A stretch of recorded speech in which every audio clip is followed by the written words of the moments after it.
we're picking back up so we can disassemble the hub assembly here from the actual swing arm. We're doing that so that this eccentric, which actually moves inside the hub to create the chain tension, slides inside our swing arm in here.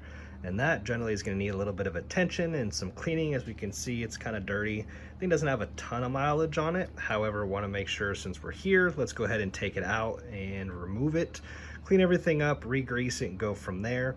The first big challenge, as you see here, are these large snap rings.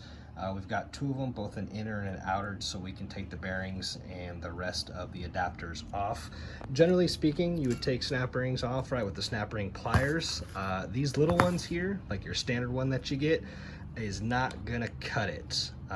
You'll need something a little bit bigger. So we ended up getting a set of these. Just pick them up off of Amazon.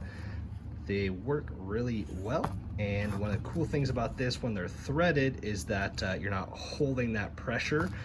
You can actually go ahead and adjust this to the tension you want. So once we insert it in the snap ring, we can close this one to where we want it and pick it out. You might be able to get this thing out using some picks, but I really think you're gonna stab yourself doing it, so this is the better bet. So we'll go ahead and get that done.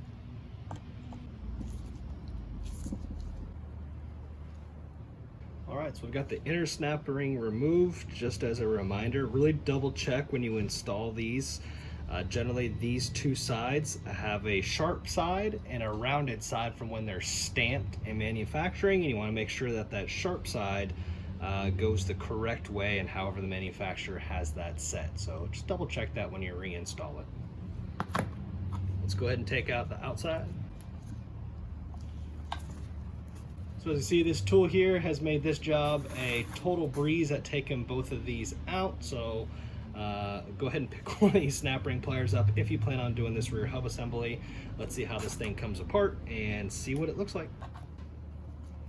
We're going to use a dead blow hammer here to remove the inner hub from the swing arm. This way we don't mar anything as we're tapping the thing out. Doesn't need a whole lot of tension or pressure. Just needs a little bit of love as it is a machine piece. And she's pretty tight. So there we go. Hub assembly is removed. So that's the eccentric. So as you can see there, when you adjust your chain and move it one way or the other, the axle is actually off center, so that allows you to put tension on or loosen the chain. Looks to be pretty good. I've heard of some of these having a whole lot oxidation and wear, but ours looks to be pretty good. Let's take a look inside the swing arm. So we're taking a look inside the swing arm, and as you can see in here, there's a whole lot of crap that's made its way inside the swing arm after racing. That is a lot of rubber, folks, and some gravel and stuff like that, probably from the crash. I suspect that it's coming from this hole in here, so maybe I'll patch that up next time. And that way we don't have a way for all this stuff to get inside, especially like water and that kind of thing too. So we'll take a look, but at any rate, everything looks to be pretty good. We'll give it a quick clean and then reassemble and go from there.